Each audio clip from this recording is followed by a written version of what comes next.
Foi? Foi, pode ir. Então é isso. Olá para todo mundo que está assistindo agora. Olá, Celeste, que está vendo aqui com a gente. O Edigo, que também está vendo aqui com a gente. Meu nome é Pedro. Eu vou dar aula para vocês hoje de Brasil Colonial. Ah, é verdade. Um bom dia, uma boa tarde, boa noite, boa madrugada para quem está vendo aí, em todos os horários possíveis para ver. Eu vou estar continuando a aula da Sabrina de Brasil Colonial, e eu intitulei ela de do Pacto Colonial, a União Ibérica e as Invasões Holandesas.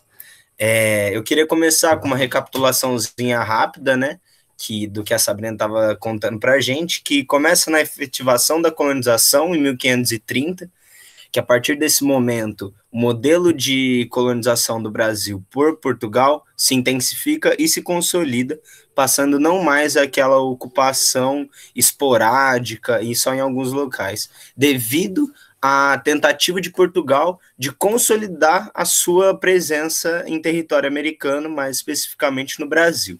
Isso se dá por meio das capitanias hereditárias, que foram uma divisão de terras feita pelo governo português, dando essas terras a pessoas que forem receber ela, que eram pessoas majoritariamente da baixa burguesia, da baixa nobreza, que vinham para cá com o objetivo de enriquecer.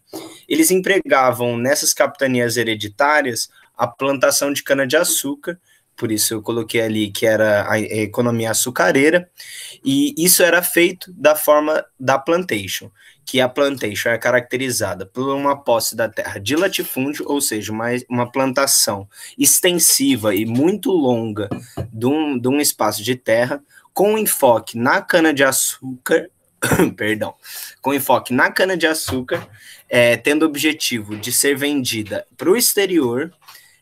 Sempre a plantation tem como modelo de economia a venda dessa produção de cana para o exterior e com a aplicação de mão de obra escravizada. No início, com a utilização de mão de obra escravizada indígena e passando sucessivamente para, como eu coloquei ali, o domínio e exclusividade da escravização dos povos africanos. Esse modelo foi feito, como a Sabrina já tinha comentado na última aula, na verdade, tudo isso ela já havia comentado na última aula, que essa mudança se deu porque a escravização dos povos africanos era um comércio de muita rentabilidade para o governo português, porque através da retirada desses povos da costa africana, por meio de trocas e também por meio de capturas dos povos que residiam na África, Portugal conseguia estabelecer uma forma de rentabilidade na própria captura, através dessas trocas que lhe garantiam escravizados para o Brasil. Do Brasil, esses escravizados geravam renda por meio da plantação de cana-de-açúcar e a sucessiva venda dessa, e o comércio terminava o seu triângulo, que seria a captura ou a troca de escravizados, a plantação de cana-de-açúcar e a sucessiva venda dessas para a Europa. Eu queria pedir só um segundinho aqui, vou mutar meu microfone um segundinho, eu já retorno aqui.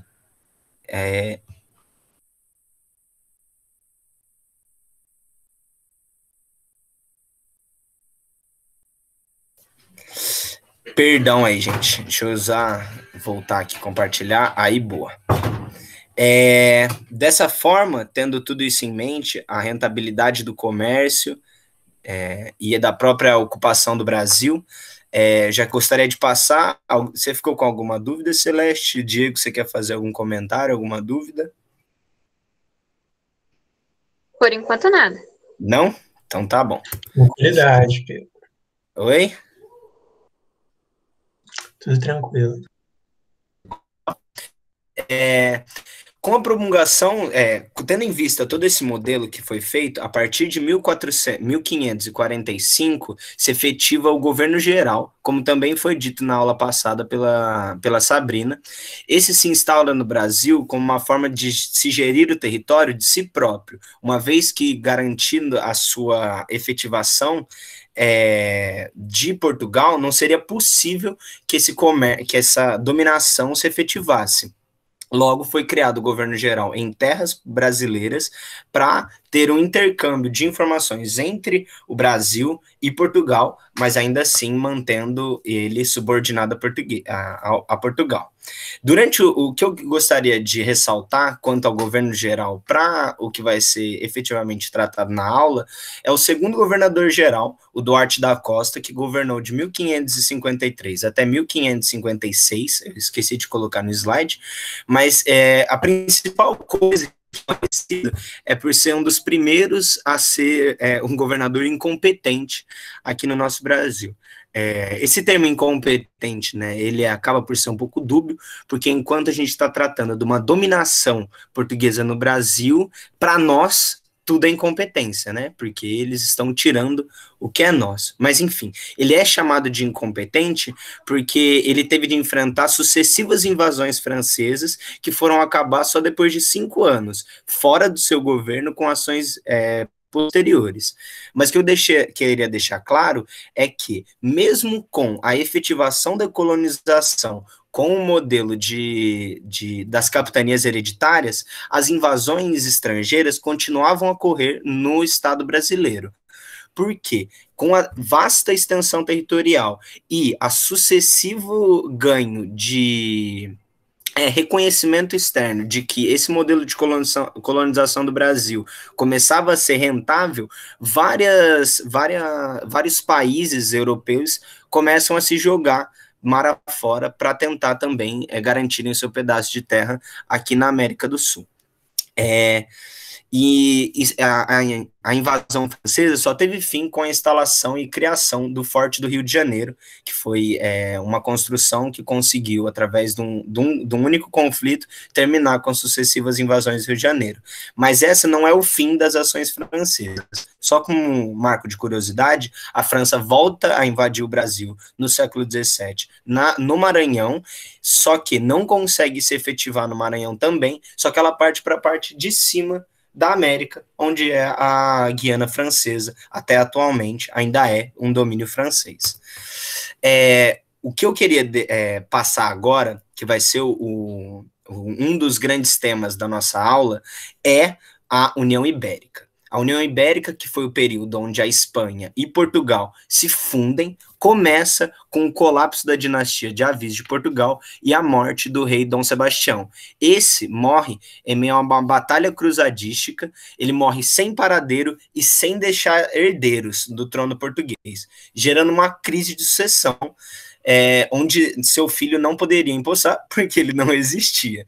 O que leva ao trono de Portugal a um primo distante do rei, este sendo o rei Felipe II, que também à época era o rei da Espanha.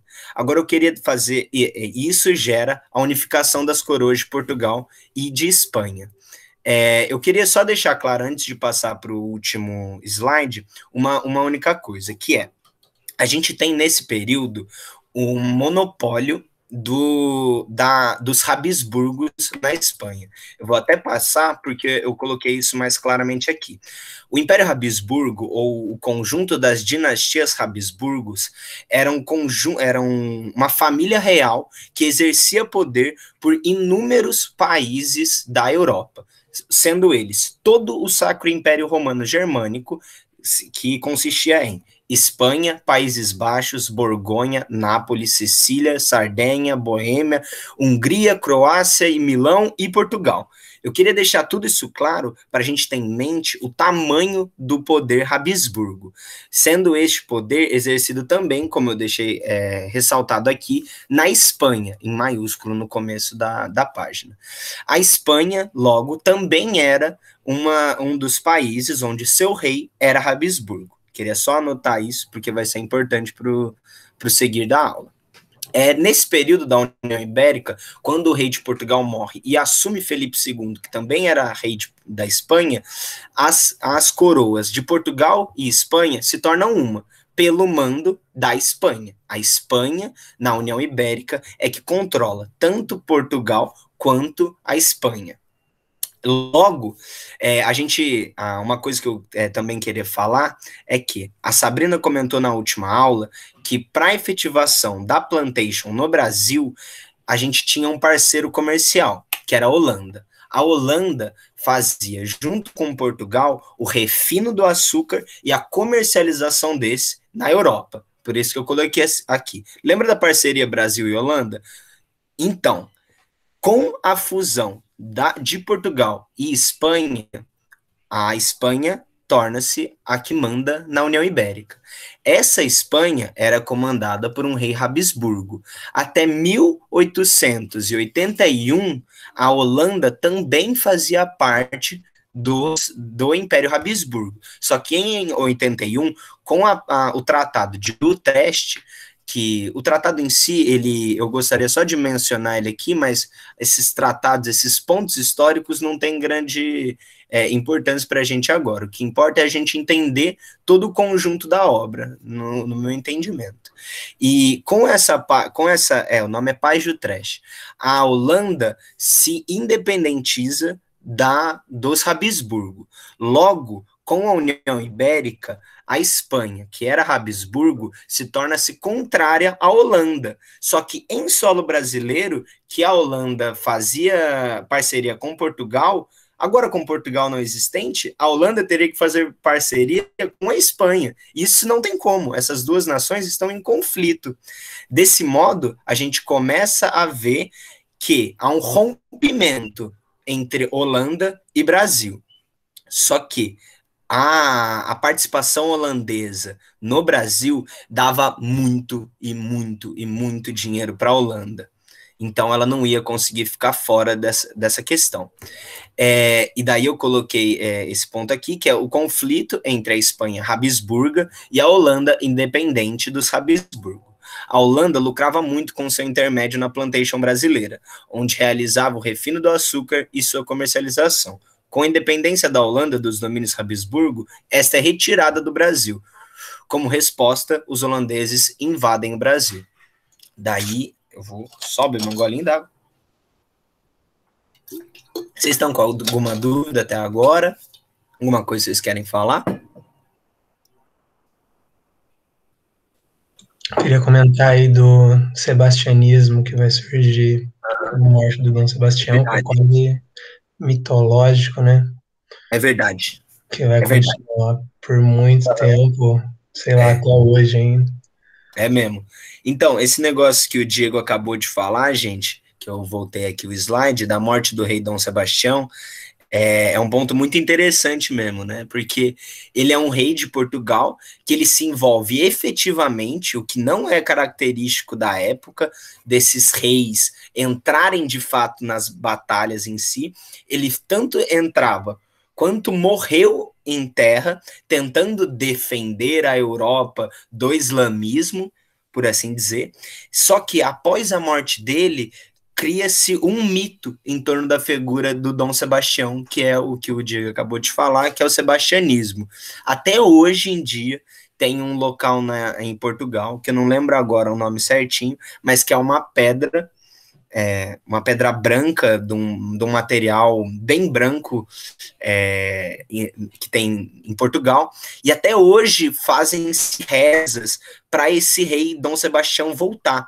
Ao longo de toda a União Ibérica, que durou de 1580 a 1640, esses 60 anos, tinha-se fé que Dom Sebastião voltaria e alegaria de novo o trono de Portugal. Então, essa mitologia se fortifica muito em Portugal. Também ele acaba se tornando um santo. São Dom Sebastião ainda é um rei, ainda é um santo em Portugal, e ainda existe essa crença. Então, continuando da onde eu... Mas muito bom que você falou, Diego, que eu não... Chega no Brasil também, né? Chega no Brasil. Nessa época... Pode falar. Não, falei de Canudos. É.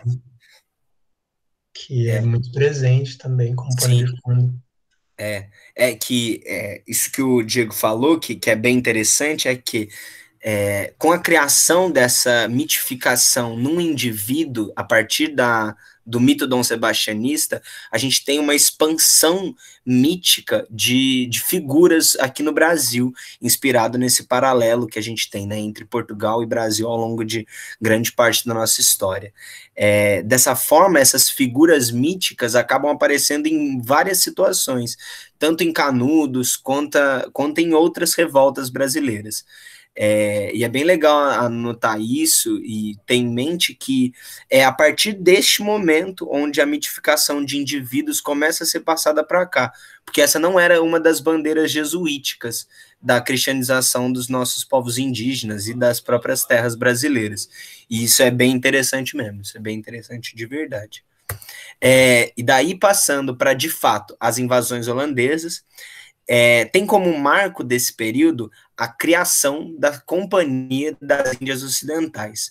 Eu até assinalei aqui que essa era uma companhia de caráter privado, comandada por um militar chamado Maurício de Nassau. E aqui eu queria comentar 2 pontos.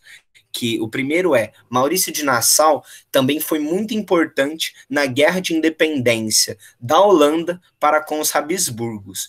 Ele cresce de status tanto social quanto econômico demais ao longo dessas guerras de independência entre a Holanda e os Habsburgos.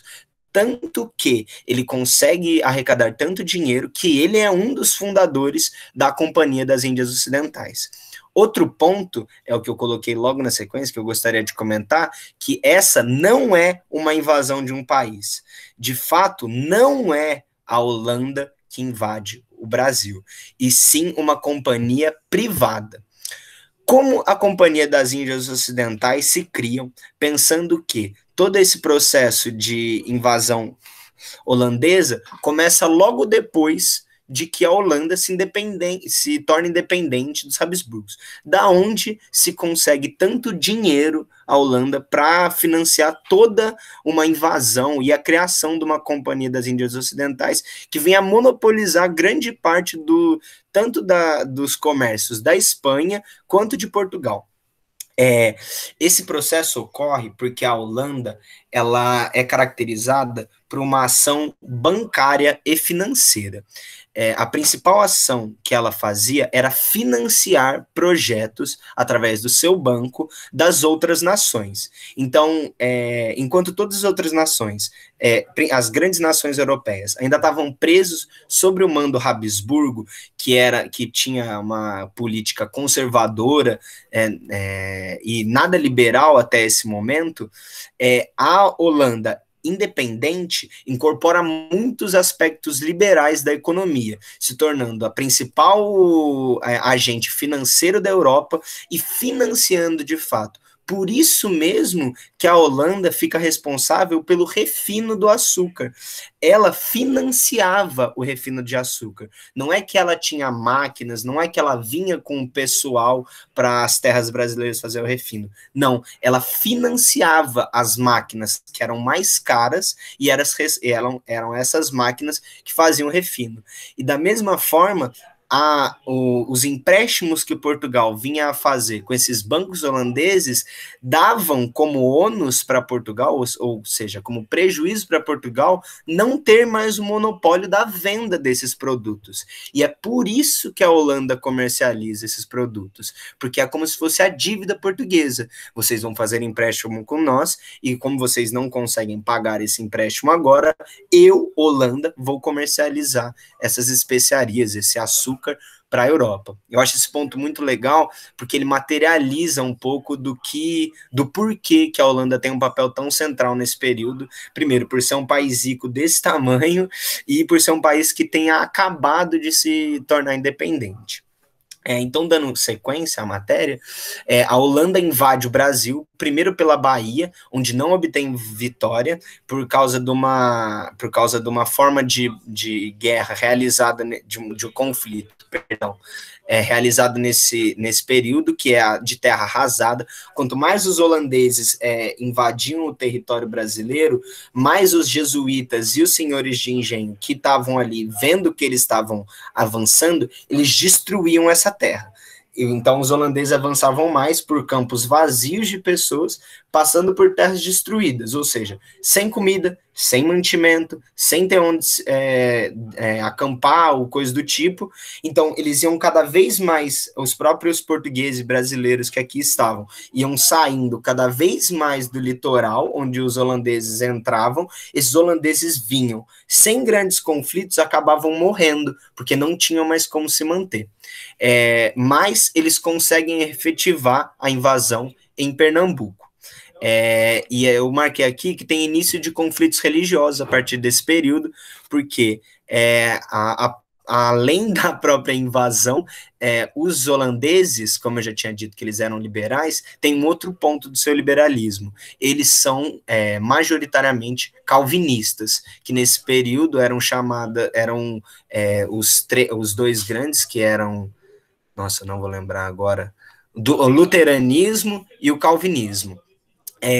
São esses dois, que são dois modelos de protestantismos que se instalam no período, em meio à reforma católica. Então, o catolicismo e o calvinismo, nesse período, estão em constante conflito. Com a invasão aqui no Brasil e com os Habsburgos tendo o domínio do Brasil por parte da Espanha, esse conflito se acerra muito, porque, como eu disse, os Habsburgos são a grande potência do período, conservadores, e eles são o Sacro Império Romano Germânico. O sacro da palavra, o sacro do termo, vem de divino e católico, e cristão, né? Consequentemente. Dessa forma, as invasões holandesas em Pernambuco têm algumas características que eu gostaria de exaltar aqui para vocês, de exaltar no sentido de falar, não no sentido de achar bom ou ruim, que é a tolerância religiosa. Tem como marco essa tolerância religiosa a grande presença de escravizados islâmicos no território de Pernambuco, como no Nordeste inteiro, por causa Não, eu acho que eu vou entrar num ponto muito, muito extenso, mas enfim, só falando por cima, o Nordeste, ele é o primeiro receptor de escravizados africanos.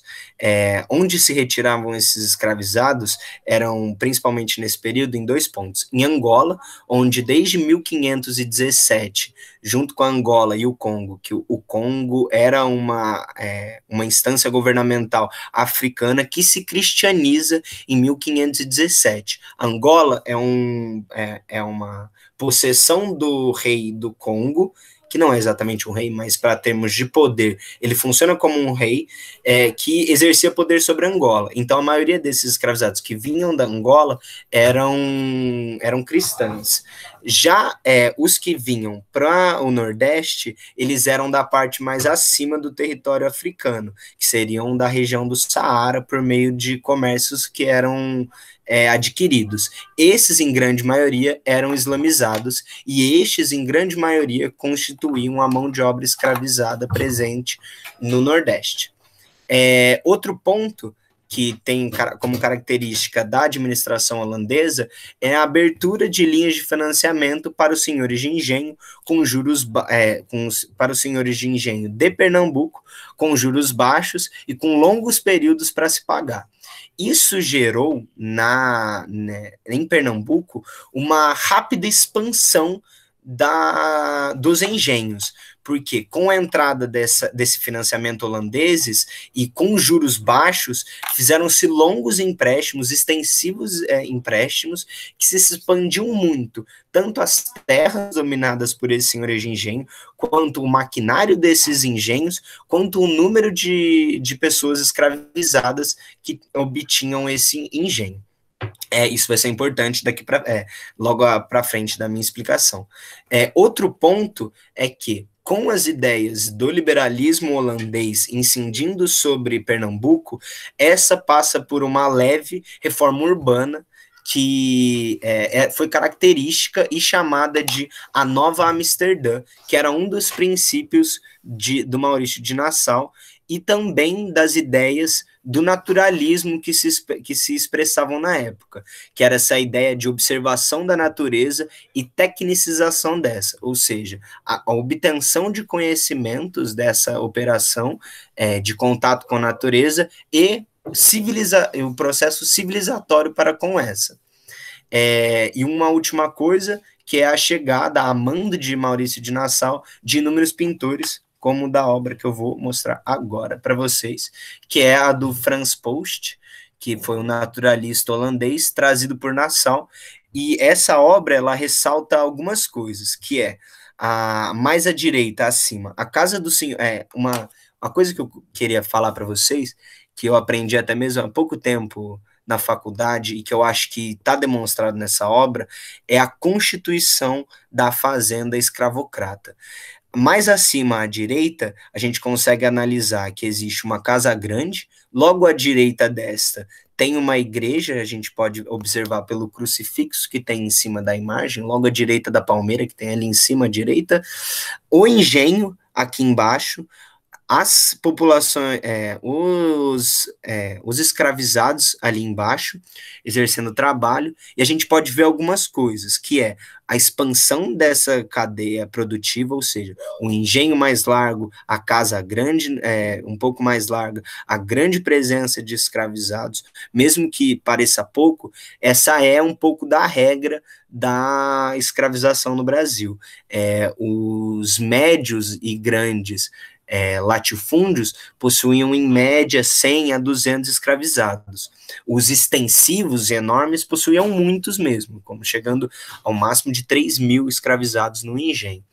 E era mais isso que eu queria ressaltar, e essa presença, né, do naturalismo que a gente vê à esquerda, da esquerda para a direita, né? Essa presença maior de natureza e essa progressiva urbanização que a gente tem para a direita, né? Até mesmo porque essa obra em si, ela é mais naturalista do que civilizatória, porque nesse período da época, com as ideias racistas a todo vapor, a gente não ter a presença de uma pessoa branca simbolizava um não avanço do período, junto com essa presença de natureza mais inflamada na obra. Vocês têm alguma dúvida? Vocês querem perguntar alguma coisa?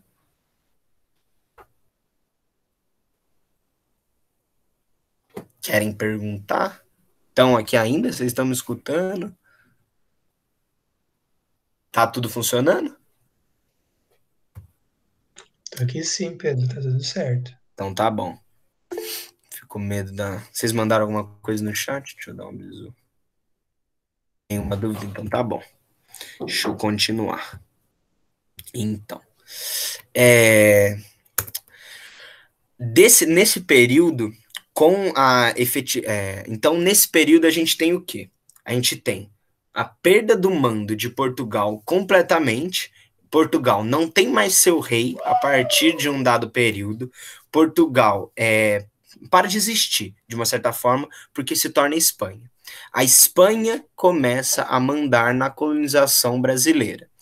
Com o mando da Espanha no Brasil, a gente vê o conflito entre a dinastia Habsburgo, representada pela Espanha, e o conflito para com a Holanda, que geram as invasões que a gente acabou de ver.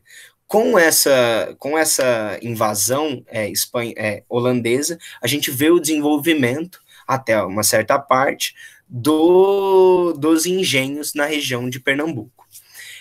E agora a gente vai ver a revolta da aclamação em Portugal e a ascensão ao trono de Dom João IV e o retorno da existência em si de Portugal. Peraí, só um minuto, gente.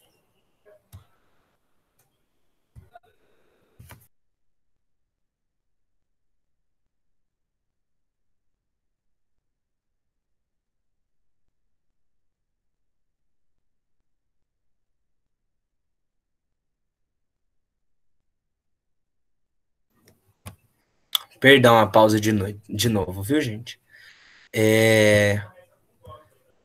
Com isso, Esse processo de revolta da aclamação de Portugal, ela se dá em meio a algumas questões, que é a instabilidade dos Habsburgos, que seriam aqueles que dominavam a Espanha nesse período. Possibilitar essa instabilidade é gerado pela Guerra dos 30 Anos contra a França, que foi um período que desgastou muito o Império Habsburgo, gerando muitas receitas para a guerra e enfraquecendo suas várias possessões. Até mesmo porque eles não conseguem a efetivação do domínio sobre a França, eles perdem isso, e em meio a isso tem a independência da Holanda, provando que eles, no meio desse conflito, gastavam muito recurso nas guerras dos 30 anos e acabavam perdendo o controle das suas outras possessões, sendo eles a independência da Holanda e a ascensão de Dom João IV ao trono e o retorno da existência de Portugal. Portugal tem como apoio a Inglaterra, com pretensões de comércio fora dos domínios habsburgos, pois a Inglaterra também não fazia parte da dinastia Habsburgo, então tinha poucas possibilidades de comércio nesse período. As primeiras medidas, assim que Dom João IV retorna ao trono português, ou seja, Portugal volta à existência dividida da Espanha, é o reconhecimento da Holanda como país independente. Daí a gente para e pensa, né?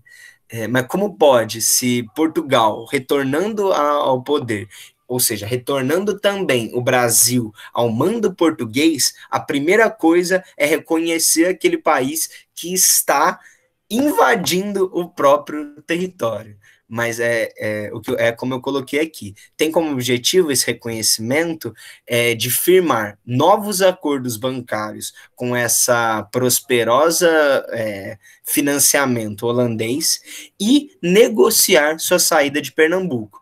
Por que não uma proposta de guerra ou de conflito entre a Holanda? Exatamente por causa dos acordos bancários que possibilitavam uma aliança para com a Holanda.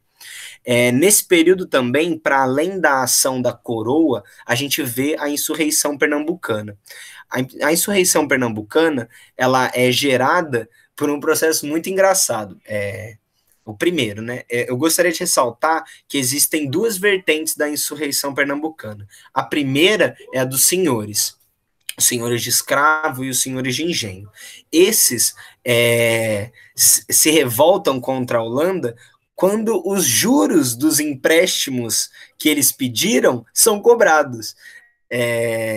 Ao longo de toda essa ocupação holandesa, esse contínuo dar empréstimos para os senhores, poucos deles foram pagos, apesar do grande avanço que os engenhos possuíam. Eles nunca foram pagos. Quando Dom João IV tem a possibilidade de retornar ao trono de Portugal e retirar a Holanda, aí que eles não pagam mesmo. E dessa forma é uma das primeiras coisas da insurreição pernambucana, esse aglomerado de senhores se juntando contra essa presença holandesa em Pernambuco. Se por um lado a gente tem a insurreição dos senhores, por outro, e lutando lado a lado com os senhores nessa insurreição pernambucana, temos frentes de escravizados, tanto libertos quanto escravizados lutando, e presença de indígenas potiguaras nesse conflito. É interessante a gente ver que, se por um lado os senhores estão indo para uma insurreição porque não queriam pagar os juros dos empréstimos que eles mesmos pediram, a empresa desses senhores de escravo expande muito. Como consequência, eles adquirem muito mais escravizados. Para manter todos eles dentro do regime de trabalho, se intensifica muito a violência contra esses povos, os escravizados. E é por esse motivo que eles se revoltam. Eu acho muito interessante, porque isso demonstra o caráter dúbio tanto da escravidão do nosso país, quanto do completo apagamento da ação desses povos, tanto escravizados quanto indígenas. Eles foram efetivos para expulsão dos holandeses do território brasileiro. Os lideranças potiguaras conseguiram juntar mais de 50 povos indígenas, milhares de indígenas nessa batalha. Eu gostaria de ter anotado, mas eu não tenho ele aqui agora, eu posso disponibilizar depois, que é um escravizado liberto que faz essa propagação de ideias contrárias à presença holandesa frente ao aumento da violência sobre os seus iguais. Então, isso é muito interessante de a gente ver que, em momento algum de toda a nossa história, os povos africanos aqui presentes e os povos indígenas foram meros escravizados, de forma alguma. Estes rebelavam o tempo inteiro, tinham ideias próprias, possuíam organização e eram, de fato, por exemplo, a própria existência dos quilombos comprova isso, a própria existência dos nossos povos indígenas até hoje comprova isso. Eles não foram povos passivos em nenhum momento, eles só foram subjugados por um trato muito violento e tirados da sua humanidade por esses que o subjugavam. O próximo ponto que eu queria tratar, que é com a reeleição de Dom João ao trono de Portugal, aquele tratado antes firmado entre Portugal e Espanha acaba se confundindo um pouco, porque é muito interessante também, porque quando Espanha pegava toda a costa, que hoje é a América Latina, e o Brasil, e o Portugal, tomava toda uma pequena costa, que era o Brasil até aquele período, que vocês já viram na imagem disponibilizada pela Sabrina na última aula, no Tratado de Tordesilhas, que ela trata aí também na imagem sobre as capitanias hereditárias, era só um trecho da terra brasileira que era, de fato, sob mando português naquele período. Com a união das bandeiras na União Ibérica, o que era português e o que era espanhol para de existir, torna-se só um. Quando Portugal vem a reaver essas terras, ele percebe que a interiorização tinha se consolidado muito. Daí eu coloquei aqui. Devido ao mando espanhol no Brasil, o Tratado de Tordesilhas, durante a União Ibérica, perde a validade. Quando Portugal reacende, se depara com uma tamanha interiorização da colônia, por vários meios esse. A própria invasão holandesa no Nordeste do nosso país, ela claramente, por ser uma invasão, não respeitava os limites do Tratado de Tordesilhas. Essa invadiu e muito para o interior do nosso país. Outro ponto é a agropecuária, e eu até colocaria aqui, mas acabei não colocando, a agropecuária dispersada, porque naquele momento a gente não tinha as práticas hoje de cercamento das possessões agrícolas. Se colocavam o gado para pastar, e esse ia, e quanto mais se avolumava o número de gado que se possuía, mais ele ia para longe para consumir mais grama, ou seja lá o que foi disponibilizado para ele. E isso também é um dos marcos da interiorização do nosso país. Outra questão é a ação bandeirante.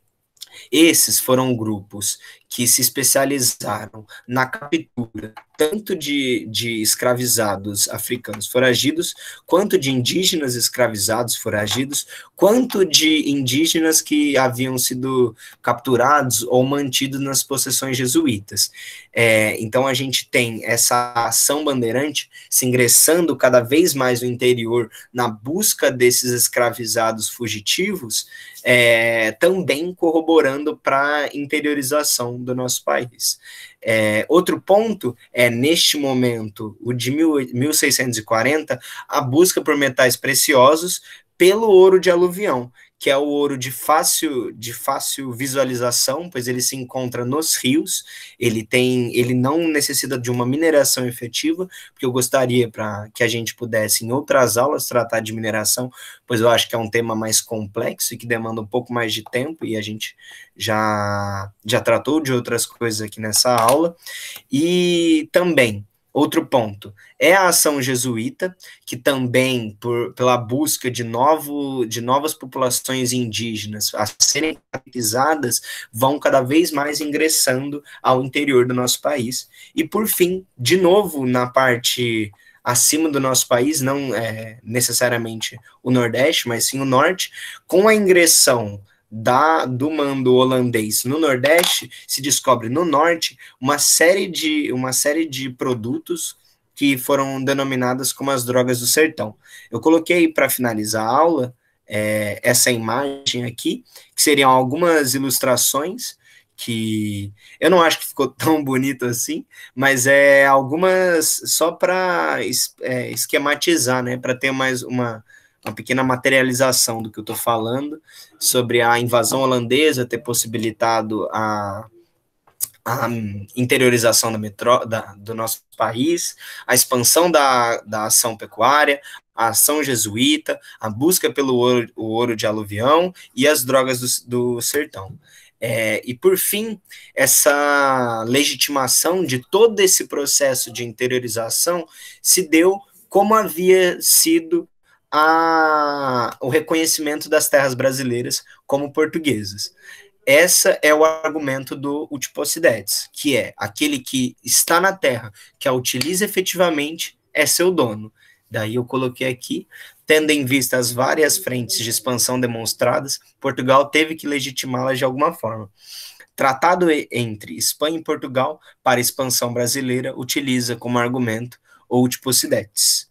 E, por fim, é isso. Essa foi a explicação que eu gostaria de fazer para vocês hoje. Vocês têm alguma dúvida? Vocês têm algum comentário final sobre a aula? Vocês acham que eu corri demais?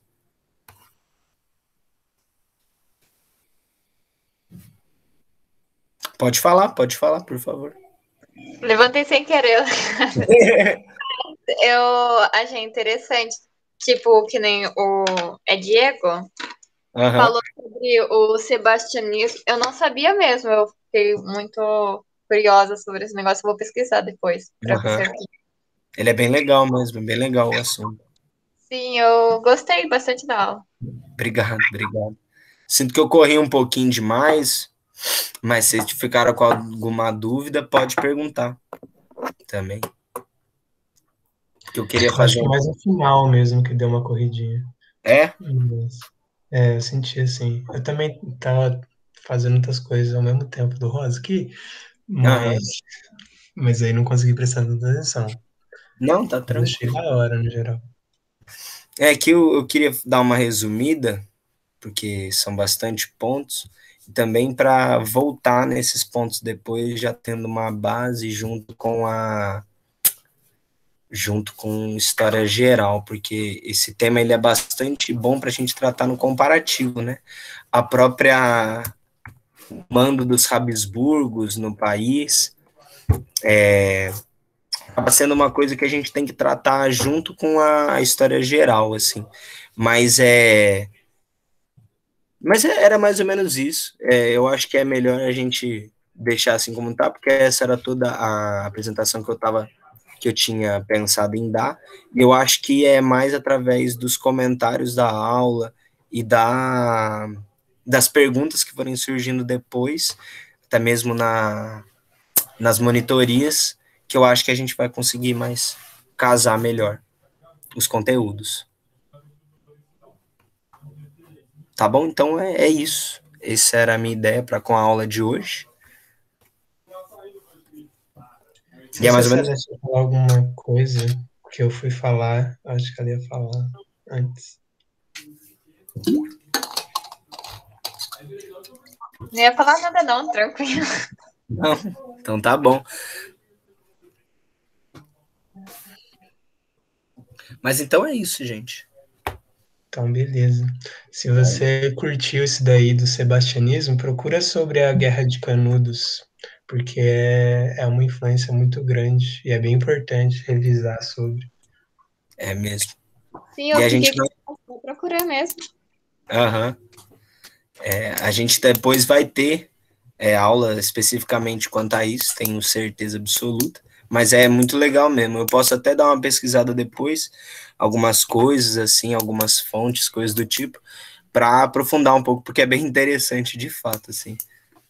Tem até uns eventos meio absurdos quanto ao sebastianismo, que é essa pedra que eu comentei, ela era um ponto de súplica para o Dom Sebastião, mas também era um ponto de ritualístico quanto a Dom Sebastião, onde pessoas de fato se jogavam dessa pedra, que era um precipício embaixo, para Dom Sebastião. Muito para além do retorno, né? Muito mais uma sacralização desse Dom Sebastião, que é muito interessante mesmo, porque ele era um rei de Portugal, né? É muito louco.